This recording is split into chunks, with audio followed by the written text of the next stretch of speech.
ஆக தெரிந்தோ தெரியாமலோ நம்முடைய இளைய சமுதாயத்தின் மீது ஒரு விடயம் ஒரு செய்தி அவர்களை போய் சேர்கிறது. எப்படி என்றால், நீங்கள் கனடாவிலே அரசியல் பிரதிநிதித்துவத்தை வகிக்க வேண்டுமாக இருந்தால் உங்களுடைய வரலாற்றை அடையாளத்தை நீங்கள் துறக்க வேண்டும். அதாவது விடுதலை போராட்டம் எதற்கு நாங்கள் மறைத்து பேச வேண்டும்? விடுதலை போராட்டம் என்பது தமிழர்கள், ஈழத்தமிழர்களினுடைய வரலாறு.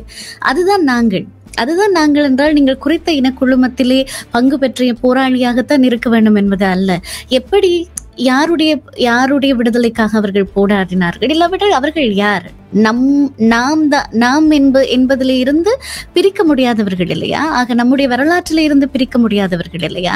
ஆக இங்கிருந்து சொல்லுவதை பார்த்தால் இங்கே இருக்கிற ஒவ்வொரு அரசியல்வாதியும் அந்த அடையாளத்தை கழற்றி வைத்தால் மட்டும்தான் இங்கே கனடாவினுடைய கனேடிய தமிழராக அரசியல் வகிபங்கை ஆற்ற முடியுமாக இருந்தால், நீங்கள் மறைமுகமாக எங்களுக்கு சொல்லுகிறீர்கள், நீங்கள் யார் என்பதை துறந்து வாருங்கள், உங்களுக்கு பதவி தருகிறோம் அப்படி என்று. இப்பொழுது நாங்கள் இந்த இஸ்ரேல் மக்கள் எடுத்தால், அவர்கள் இங்கே இருந்து அல்லது அமெரிக்காவில் இருந்து போன்ற இடங்களில் இருந்து அவர்கள் அங்கே உள்ள தொண்டர் படை, அதாவது இராணுவத்தில் தொண்டர் படை வீரர்களாக அல்லது துணைப்படை வீரர்களாக இருந்து அங்கே சென்று போரிட்டு திரும்பக்கூடிய நிலைமைகள் கூட இருக்கின்றன. ஆனால் அதே நேரம் ஒரு தமிழன் குரல் கொடுத்தாலோ அல்லது ஒரு அரபு காரர் குரல் கொடுத்தாலோ அல்லது ஒரு பாதிக்கப்பட்ட இனக்காரர் குரல் கொடுத்தாலோ அந்த குரலுக்கான வடிவம் என்பது ஒரு சில பத்திரிகைகளால் வேறு விதமாக வடிவமைக்கப்படும். அல்லது பேட்ரிக் பிரவுன் என்பதை வீழ்த்துவதற்காக ஒரு ஊடகம் பெரும் பிரச்சாரத்தில் ஈடுபட்டது. அவருக்கு ஒரு பெண் தொடர்பான செய்தி ஒன்றை கொண்டு வருவதற்காக அதற்காக பாவிக்கப்பட்ட அதே நிருபர் பேர்ந்து வேறொரு ஊடகத்துக்கு மாறிய பொழுது அந்த நிருபரையே பாவித்து அவர் இப்பொழுது ஒரு ஊடக நிறுவனத்தின் மீது காழ்ப்புணர்வு பணியை சுமத்தி இருக்கின்றன. இனங்களிடையே இவ்வாறான பிரச்சனை வருவது என்பது இனக்குழுமத்தின் வளர்ச்சியின் போதான ஒரு வெறுப்பு பார்வை. அந்த நிருபர்கள் இந்த இலக்கு வைக்கின்ற இனங்களில் இலகுவான இனம் தமிழ் இனம் என்பதை கண்டுபிடித்திருக்கின்றார்கள் என்பதுதான் உண்மை. ஒரு தமிழ் அரசியல்வாதி இவ்வாறு தாக்கப்படுகின்றார் அல்லது மலினப்படுத்தப்படுகின்றார் என்ற பொழுது அதற்கான பின்னணியில் இன்னொரு கட்சி இருக்கின்றது அல்லது கட்சி சார்ந்த ஊடகங்கள் இருக்கின்றன என்பது கண்டறியப்பட்ட பொழுது ஒரு தரப்பு குரல் கொடுக்கின்றது. ஆனால் இன்னொரு தரப்பு இரகசியமாக இந்த பழமைவாதம் சார்ந்தவர்களுடன் உறவை பேணி, குறிப்பாக கூறினால் மிகவும் கேவலமான அவர்களுடைய தலைமை என்பது குருவிச்சை போன்றது. வளர்ந்த மரங்களில் இருந்து காய்க்கின்ற அல்லது சுரக்கின்ற தன்மையுடையவர்கள் போன்று அந்த பழமைவாதம் சார்ந்தவர்களுடன் இரகசியமாக உறவு போன்றவற்றை எல்லாம் மேற்கொள்கின்றார்கள். இங்க இருக்கிற எத்தனையோ இனக்குழுக்கள் பல்வகைமையான ஒரு நாடாக இங்கே இருந்தாலுமே கூட மிக மோசமான வரலாறுகளை பதிவு செய்த இனக்குழுக்கள் எல்லாம் இருக்கிறது. அவர்களையே ஆதரித்து அவர்களுக்கான அரசியல் அங்கீகாரத்தை எந்த கேள்விகளும் இல்லாமல் வழங்கி இருக்கக்கூடிய நாடு. தமிழர்கள் ஒரு கிளீன் ரெக்கார்டு என்று சொல்லுவார்கள். பெரும்பாலான இடங்களிலே பார்த்தீர்களாக இருந்தால் அதிக உழைப்பு, அதிக முயற்சி, ஒரு ஆரோக்கியமான குறிகாட்டிகளாக பங்களிப்பை தான் இதுவரை செய்திருக்கிறார்கள். அப்படிப்பட்ட மக்கள் குழுமத்தின் மீது இத்தகையதொரு சாயத்தை பூச முனைவது என்பது உண்மையிலுமே ஆதங்கத்துக்குரிய ஒரு விடயம்தான்.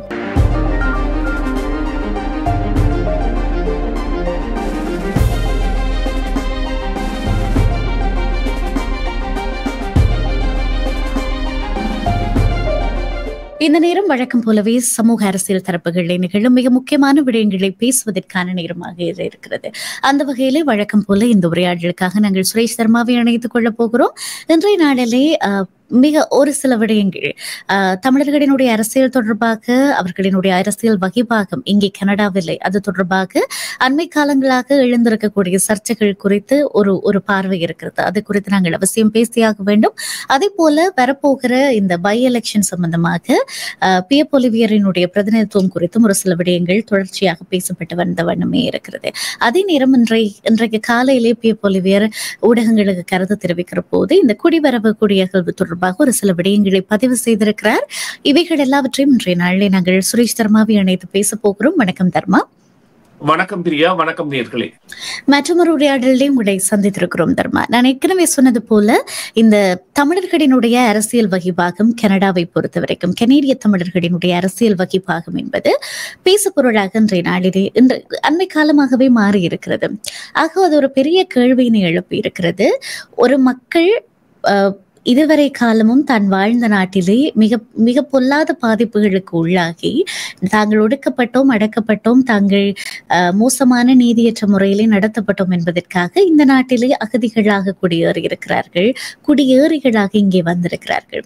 ஆக அப்படிப்பட்டவர்கள் இந்த நாட்டுக்குரிய மக்களாக வாழ்ந்து வளர்ந்து வருகிற சந்தர்ப்பத்திலே அவர்களுக்கு ஒரு அரசியல் பிரதிநிதித்துவத்துக்கான வாய்ப்பினை எல்லாரை போலவும் இந்த நாடு அவர்களுக்கும் வழங்கி இருக்கிறது. அவர்கள் மிக கடினமான பாதை வழியாக கனடாவுக்காக நிறைய பணிகளை ஆற்றி ஒரு தகுதியான இடத்தை அடைகிற போது அவர்கள் எங்கிருந்து வந்தார்கள், அவர்களுடைய பின்னணி என்ன, அவர்களுடைய வரலாறு என்ன என்பதை எல்லாம் தோண்டி துருவி அவர்கள் மீது பயங்கரவாதி சாயம் பூசுவதோ இல்லாவிட்டால் அவர்களுடைய வரலாற்றிலிருந்து தவிர்க்க முடியாத ஒரு அங்கத்தை சுட்டிக்காட்டி அவர்களை ஒரு இனக்குழுவோடு சம்பந்தப்படுத்தி பேசுவதோ, இனக்குழுவோடு என்று சொல்ல முடியாது, அவர்கள் வரலாற்றிலே தவிர்க்க முடியாத ஒரு வகை பங்கிலே இருந்து அவர்களை தொடர்பு படுத்தி அந்த கதையை திசை திருப்புவதோ எந்த அளவுக்கு நியாயம் என்று பார்க்கிறீர்கள்? இது எவ்வளவு தூரம் எதிர்காலத்திலே தமிழர்களினுடைய அரசியல் பிரதிநிதித்துவத்தை கனேடிய அரசியலில் பாதிக்கும் என்று நினைக்கிறீர்கள்?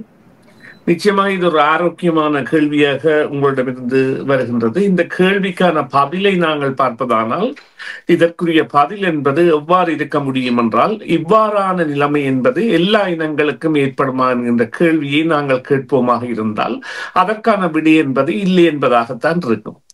அவ்வாறாக பலிக்கடாக்கப்படுகின்ற இனங்கள் என்பன சிலவாகத்தான் இந்த அதாவது பல்கலாச்சார ஓட்டத்தில் இருக்கின்ற நிலைமை என்பது இருக்கின்றது. அதிலும் அந்த போராடுகின்ற இனங்கள் அல்லது போராடி வீழ்ந்த இனங்கள் அல்லது போராட முயன்ற இனங்கள் போன்றவை எல்லாம் அவ்வாறான ஒரு செயற்பாடுகளுக்கு இட்டுச் செல்லப்படுவது இலகுவானதாக அடையாளம் காணப்படுகின்றது. குறிப்பாக பார்த்தீர்களானால் இப்பொழுது நாங்கள் இந்த இஸ்ரேல் மக்கள் எடுத்தால் அவர்கள் இங்கே இருந்து அல்லது அமெரிக்காவில் இருந்து போன்ற இடங்களில் இருந்து அவர்கள் அங்கே உள்ள தொண்டர் படை, அதாவது இராணுவத்தில் தொண்டர் படை வீரர்களாக அல்லது துணைப்படை வீரர்களாக இருந்து அங்கே சென்று போரிட்டு திரும்பக்கூடிய நிலைமைகள் கூட இருக்கின்றன. ஆனால் அதே நேரம் ஒரு தமிழன் குரல் கொடுத்தாலோ அல்லது ஒரு அரபு காரர் குரல் கொடுத்தாலோ அல்லது ஒரு பாதிக்கப்பட்ட இனக்காரர் குரல் கொடுத்தாலோ அந்த குரலுக்கான வடிவம் என்பது ஒரு சில பத்திரிகைகளால் வேறு விதமாக வடிவமைக்கப்படும் அல்லது ஊடகங்களால் அது வடிவமைக்கப்பட்டு அதற்குரிய வியாக்கியானம் என்பது அந்த எதிர்வினையை ஆற்றுகின்ற, தேசிய மட்டத்தில் எதிர்வினையை ஆற்றுகின்ற அல்லது தாங்கள் விரும்புகின்ற பழமைவாதம் சார்ந்த கட்சிகளுக்கு அல்லது கனேடியர்களுக்கான தேசம் இது என்கின்ற காழ்ப்புணர்விலான ஒரு நிலையில் இருந்து வந்தவர்கள், குறிப்பாக பார்த்தீர்களானால் இந்த ரீஃபார்ம் பார்ட்டி மற்றது அலையன்ஸ் பார்ட்டி போன்றவை எல்லாம் ஏற்படுத்தப்பட்டது ஒரு இனவாத மையத்தில் வைத்து. அந்த கட்சிகளில் சேர்வதெல்லாம் ஆரம்பத்தில் இந்த நிறம் சார்ந்தவர்களுக்கு மிகவும் ஒரு பிரச்சனையான விடயமாக கூட இருந்திருந்தன. அவ்வாறான நிலையில் இவ்வாறான இந்த தெரிவுகளை மேற்கொள்கின்ற ஊடகங்கள் நிச்சயமாக ஒரு தேவையை நோக்கி செய்கின்றன. இப்பொழுது குறிப்பாக இன்னொரு விடயத்தை பார்ப்போமாக இருந்தால், இந்த பேட்ரிக் பிரவுன் என்பவரை வீழ்த்துவதற்காக ஒரு ஊடகம் பெரும் பிரச்சாரத்தில் ஈடுபட்டது. அவருக்கு ஒரு பெண் தொடர்பான செய்தி ஒன்றை கொண்டு வருவதற்காக அதற்காக பாவிக்கப்பட்ட அதே நிருபர் பேர்ந்து வேறொரு ஊடகத்துக்கு மாறிய பொழுது அந்த நிருபரையே பாவித்து அவர் இப்பொழுது ஒரு ஊடக நிறுவனத்தின் மீது காழ்ப்புணர்வு பணியை சுமத்தி இருக்கின்றார். முதல் அவர் பணியாற்றிய ஊடகம் பேட்ரிக் பிரவுனுக்கு நஷ்டஈடோ அல்லது மன்னிப்போ கேட்டது என்றால் அவர் கொடுத்த செய்தி ஆதாரமற்றதாக கருதப்பட்டு, இப்பொழுது அதே அந்த நபரை இவர்கள் பாவித்து அதன் பிறகு அவரை வெளிச்சப்படுத்தி அவர் மூலம் ஏதோ இந்த லிபரல் சார்ந்த பிரச்சனைகள் இருப்பதாகவோ அல்லது அந்த ஊடகம் சார்ந்த பிரச்சனைகள் இருப்பதாகவோ கொண்டு வர முனைகின்றார்கள். இது தேசிய மட்டத்தில் இடம்பெறுகின்ற பிரச்சனை. இதே போன்று உங்களுடைய கேள்விக்கான இனங்களிடையே இவ்வாறான பிரச்சனை வருவது என்பது இனக்குழுமத்தின் வளர்ச்சியின் போதான ஒரு வெறுப்பு பார்வை அல்லது இந்த அடுத்த கட்சிக்கு இப்பொழுது பார்த்தீர்களானால் எங்களுடைய இனத்தை வைத்து இந்த லிபரல் கட்சியின் அரசு என்பதை, போல் மார்ட்டின் அவர்களுடைய அரசு என்பதை வீழ்த்துவதற்கான பலத்த பெரிய ஆயுதமாக தமிழினம் பாவிக்கப்பட்டது. அதற்கு தமிழர்கள் கூட விடம் கொடுத்திருந்தார்கள் என்றால் அவர்களுடைய தரக்குறைவான செயல்களால் அல்லது அவர்கள் அந்த விடயத்தை தெளிவாக விளங்கப்படுத்தாதபடியால் அவ்வாறான நிலைமை ஏற்பட்டது. அதே போன்ற நிலைமைகள் தொடர்ந்து வருவதற்கான காரணம் அந்த நிருபர்கள் இந்த இலக்கு வைக்கின்ற இனங்களில் இலகுவான இனம் தமிழ் இனம் என்பதை கண்டுபிடித்திருக்கின்றார்கள் என்பதுதான் உண்மை. அவ்வாறான நிலையில் இருந்து நாங்கள் மீள்வதாக இருந்தால் ஒரு ஒற்றுமைப்பட்ட மக்கள் தலைமை என்பது தேவை. அதனை மக்கள் தாங்களாகவே செய்ய வேண்டிய தேவை இருக்கின்றது என்று சொன்னால், இந்த அமைப்புகள் என்பன உண்மையிலேயே அவர்களுடைய ஆதங்கங்கள் மற்றும் அவர்களுடைய எதிர்கால நோக்குகள் என்பன தெரியாத ஒரு நிலை இருக்கின்றது. குறிப்பாக கூறினீர்கள் என்றால் அதாவது ஒரு தமிழ் அரசியல்வாதி இவ்வாறு தாக்கப்படுகின்றார் அல்லது மலினப்படுத்தப்படுகின்றார் என்கின்ற பொழுது அதற்கான பின்னணியில் இன்னொரு கட்சி இருக்கின்றது அல்லது கட்சி சார்ந்த ஊடகங்கள் இருக்கின்றன என்பது கண்டறியப்பட்ட பொழுது ஒரு தரப்பு குரல் கொடுக்கின்றது. ஆனால் இன்னொரு தரப்பு இரகசியமாக இந்த பழமைவாதம் சார்ந்தவர்களுடன் உறவை பேணி, குறிப்பாக கூறினால் மிகவும் கேவலமான அவர்களுடைய இந்த தலைமை என்பது குருவிச்சை போன்றது. வளர்ந்த மரங்களில் இருந்து காய்க்கின்ற அல்லது சுரக்கின்ற தன்மையுடையவர்கள் போன்று அந்த பழமைவாதம் சார்ந்தவர்களுடன் இரகசியமாக உறவு பேணல்கள் போன்றவற்றை எல்லாம் மேற்கொள்கின்றார்கள்.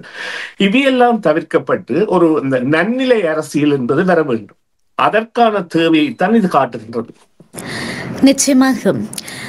ஆக இதில் மிக ஒரு வாஞ்சை இல்லாவிட்டால் தமிழர்களினுடைய ஆதங்கம் நிறையவே இருக்கிறது. ஆக ஒரு பெரிய சந்ததிக்கினுடைய அரசியல் எதிர்காலத்துக்கே நீங்கள் இரட்டடிப்பு செய்ய போகிறீர்களா? அவர்களினுடைய கடந்த காலத்தை மீண்டும் மீண்டும் ஞாபகப்படுத்தி நாங்கள் ஏன் போராடினோம், எப்படிப்பட்ட ஒரு சூழ்நிலையை கடந்து வந்தோம், இதெல்லாவற்றையும் உலக நாடுகளினுடைய அரங்கிலே சொல்லி சொல்லி எங்களுக்கு அலுத்து போய்விட்டது.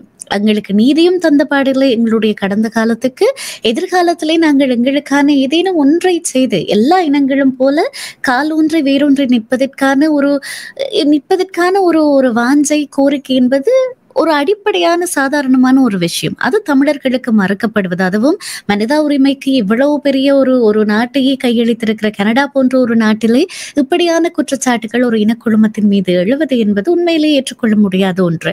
இங்கே இருக்கிற எத்தனையோ இனக்குழுக்கள் பல்வகைமையான ஒரு நாடாக இங்கே இருந்தாலுமே கூட மிக மோசமான வரலாறுகளை பதிவு செய்த இனக்குழுக்கள் எல்லாம் இருக்கிறது.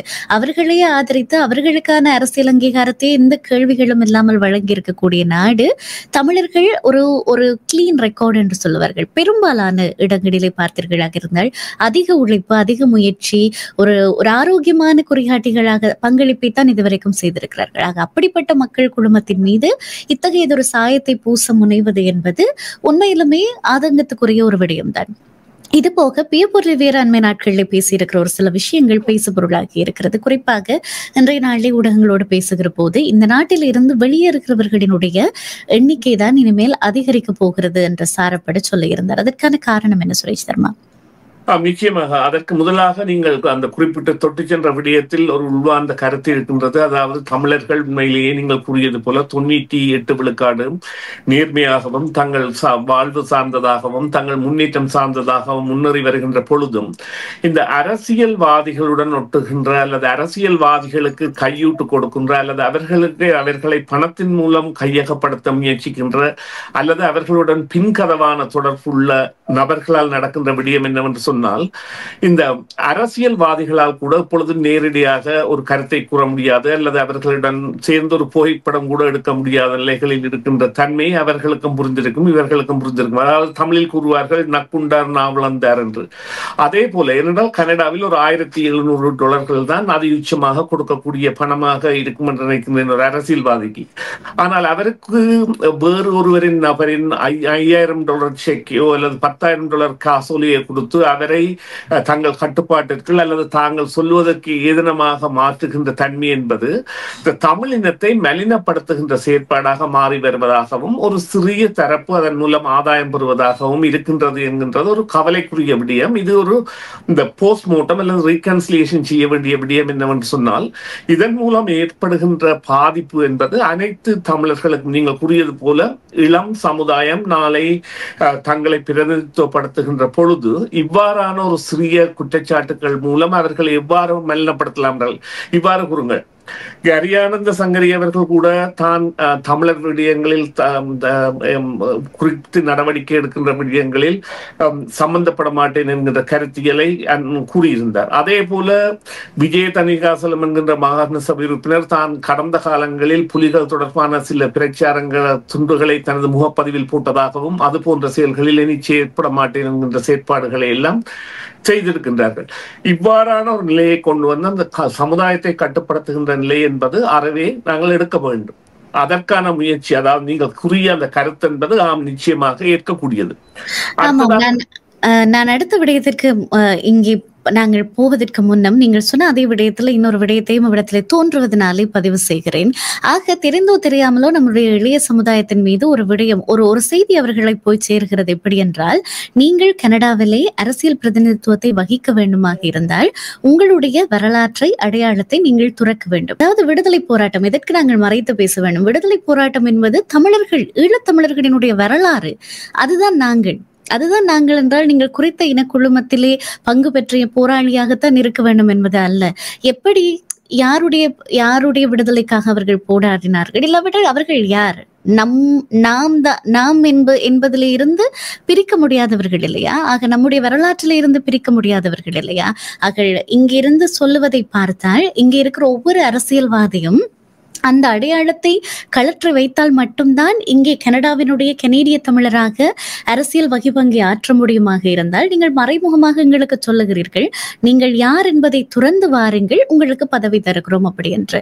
ஆக இது எந்த விதத்திலே நியாயம்? அது அப்படியான ஒரு நெரேட்டிவ் நம்மளுடைய இளைய சமுதாயத்துக்குள்ளே கொடுக்கப்படுவது என்பது மிக ஆபத்தான ஒரு விடயம். எங்களுடைய சுயத்தை நாங்கள் இழந்து போவதற்கு நிச்சயமாக கனடா அப்படி சொல்லவில்லை. நீங்கள் ஒரு விடயத்தை கவனத்தில் எடுத்துக் கொள்ளுங்கள். கனடா அப்படி சொல்லவில்லை. கனடா என்பது ஒரு சுதந்திரமான, அனைவரையும் வரவேற்கின்ற நாடு. ஒரு பக்க சார்புள்ள அல்லது பழமை வாதம் சார்ந்தவர்களால் தான் இவ்வாறான கருத்துக்கள் பரப்பப்படுகின்றன.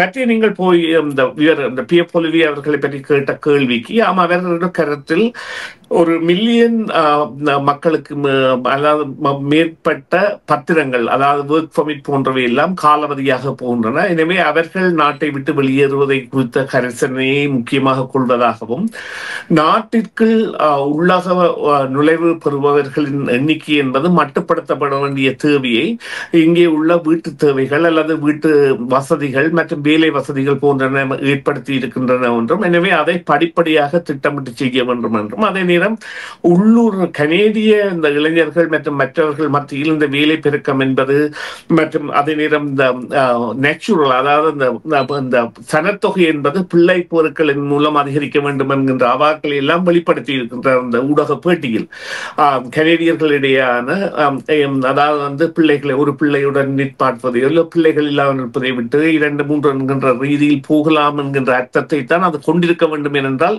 இந்த அதாவது இந்த சனத்தொகை வளர்ச்சி என்பது இயற்கையாக உள்நாட்டிலே அமைய வேண்டும் என்பதன் கருத்தியல் அப்படியாகத்தான் இருக்க வேண்டும்.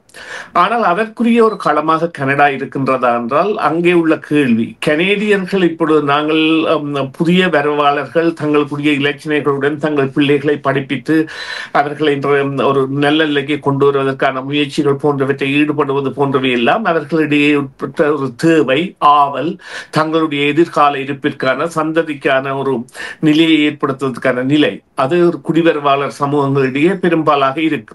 அதேவேளை தங்களுக்காக ஏற்கனவே சேர்த்து வைக்கப்பட்ட பொருளாதார வசதிகளும் அல்லது அரசு உதவிகளை பெறக்கூடிய வசதிகளும் உள்ள இடங்களில் எல்லாம் அவ்வாறான செயற்பாடுகள் இருக்குமா என்றால் இல்லை. அவர்கள் கல்வி தொடர்பை இடையில் நிறுத்துவதாகவோ அல்லது தங்களுக்கு இருக்கின்ற சொத்துக்கள் போன்றவற்றை தாங்கள் அனுபவிப்பதற்கு இவ்வாறான தங்களுக்கு வருகின்ற குடும்பம் என்பது தடையாக இருக்கும் போன்ற கருத்தியல்களை கொண்டிருப்பார்கள். இருந்த பொழுதிலும் அவர் இங்கே மறக்கின்ற விடயம் என்னவென்று சொன்னால், கனடாவில் இந்த வயது கூடிய தொகை என்பது அதிகரித்து வருகின்றது. அதிலும் 100 வயதுக்கு கடந்தவர்கள் கூட 14,000-15,000 பேர் இருக்கின்ற அளவிற்கு மருத்துவ வசதிகள் எல்லாம் இருக்கின்றன. 100 வயது என்பது தற்பொழுது ஒரு சாதாரணமாக கடந்து செல்லக்கூடிய வயதாக மாறி வருகின்றது. 90 வயதுக்கு மேற்பட்ட வயதுகள் என்பன அவ்வாறு வருகிறதற்கு காரணமாக இந்த மருத்துவ உலகம் மாறி வருகின்றது.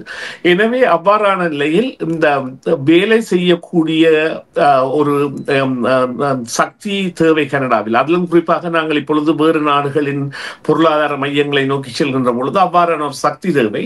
அதற்குரிய தேவையாக புதிய குடிவரவாளர்கள் அல்லது தொழில் தெரிந்தோர் என்பவர்கள் எல்லாம் தேவையாக இருக்கின்றார்கள். எனவே அவருடைய கருத்தில் அவர் அந்த தான் பதவிக்கு வந்தால் மாற்றத்தை கொண்டு வர வேண்டிய ஒரு கட்டாயம் இருக்கின்றது. இப்பொழுது அவர் அதை கூறுவதற்கான காரணம் சில வேளைகளில் தான் தேர்தலில் வெல்வதற்காக இருக்கலாம். ஏனென்றால் இப்பொழுது தேர்தலில் ஏற்கனவே 170 பேர் அவருக்கு எதிராக போட்டியிடுவதற்கு பதிவு செய்து விட்டார்கள். அவர் இன்று கூறியிருக்கின்றார், ஒரு சட்டமூலம் கொண்டு வர வேண்டும் என்று. இவ்வாறான லாங் பேலட் கேம்பெயின், அதாவது நீண்ட வாக்குச்சீட்டு தேவை என்கின்ற ஒரு அடிப்படையில் அவருக்கு எதிரான ஒரு பாதகமான, இன்று கனடாவில் இதுவரையில் இல்லாதவாறு கனடாவிலேயே அதிகமாக வேட்பாளர்கள் போட்டியிட்ட தொகுதியாக இவருடைய இடைத்தேர்தல் தொகுதி இருக்க போகின்றது. நேற்று 140 இருந்த அந்த வேட்பாளர்கள் இன்று 170 மாறிவிட்டது. இன்னும் வருகின்ற திங்கட்கிழமை மட்டும் நேரம் இருக்கின்றது. இது உண்மையிலேயே சில வேளைகளில் அரசாங்கத்தால் கூட இனிமேல் வேட்பாளர்கள் வேண்டாம் என்கின்ற ஒரு திட்டத்திற்கு வர வேண்டிய ஒரு கட்டாயத்தை கொண்டு வருகின்றது. இருந்த பொழுதிலும் அவருடைய கருத்து என்பது நிச்சயமாக மாறுதல் அடைய வேண்டும் என்பதுதான் எனது கருத்தாக இருக்கின்றது. நிச்சயமாக கனடாவினுடைய இந்த பொருளாதாரம், அபிவிருத்தி, இதனுடைய உட்கட்டமைப்பு, இவைகள் பற்றியெல்லாம் பேசுகிற போது அண்மை நாட்கள்ல ஒரு விடயம் அவதானிக்கப்பட்டிருந்தது. கனடாவினுடைய பிறப்பு வீதம் மிக குறைவடைந்திருக்கிறது மற்ற நாடுகளை விடவும். ஏன், அதற்கு என்ன காரணம் என்று நினைக்கிறீர்கள்?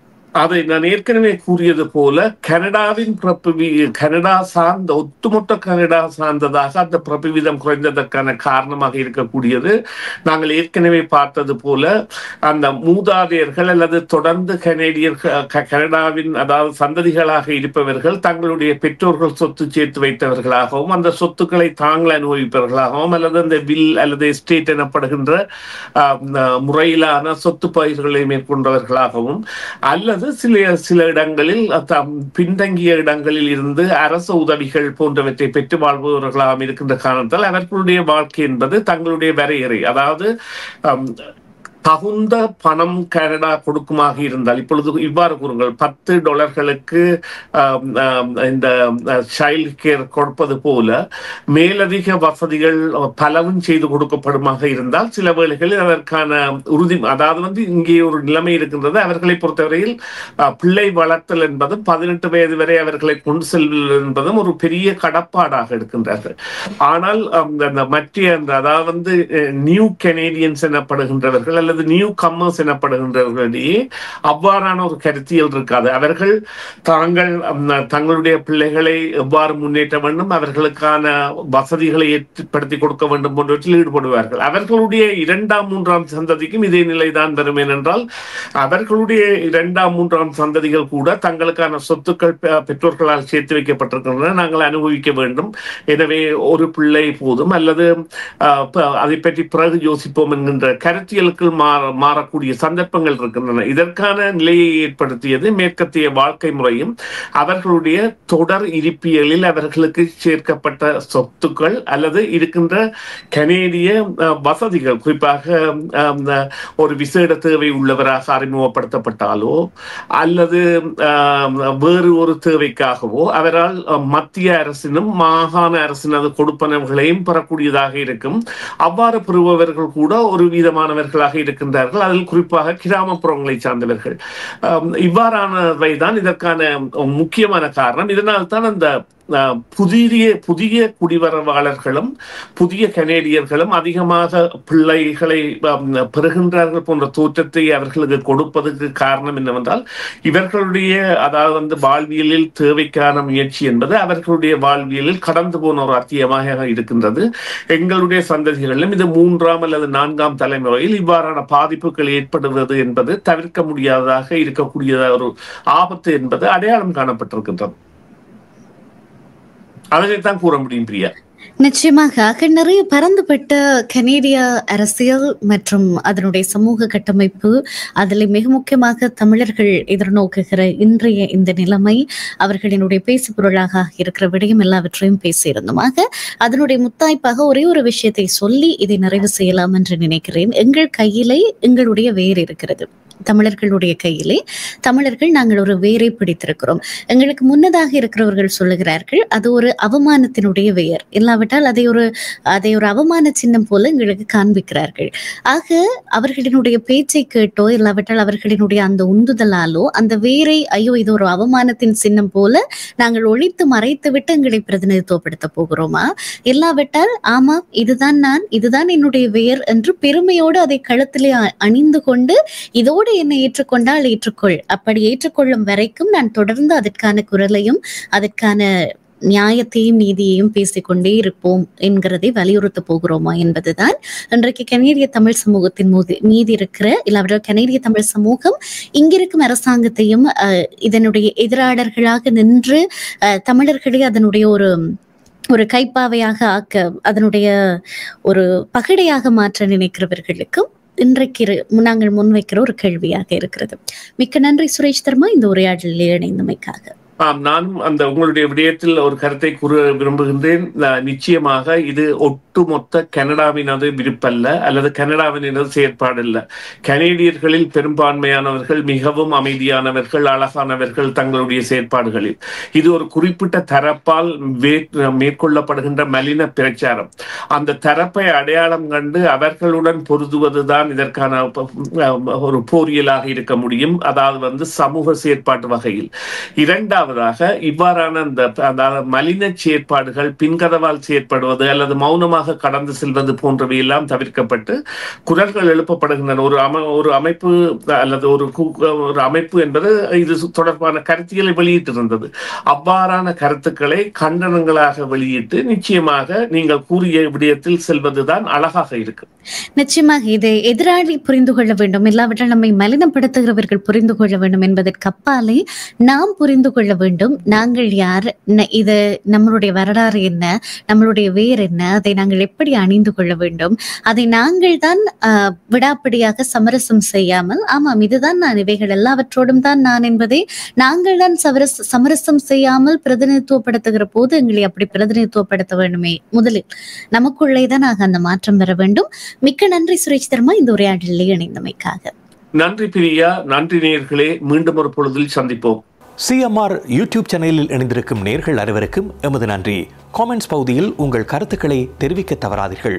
முக்கிய செய்திகள், காணொளி தொகுப்புகள், நேர்காணல் என பலதரப்பட்ட அம்சங்களையும் உங்களுக்காக தருகின்றது சிஎம்ஆர் யூடியூப் சேனல். சிஎம்ஆர் என்று சர்ச் செய்து எமது யூடியூப் சேனலை சப்ஸ்கிரைப் பண்ணுங்கள். உங்கள் உற்றார் உறவினர் நண்பர்களோடும் இந்த காணொளி தொகுப்புகளை பகிர்ந்து கொள்ளுங்கள். அருகில் இருக்கின்ற முக்கிய காணொளி தொகுப்புகளையும் தவறவிடாமல் பாருங்கள்.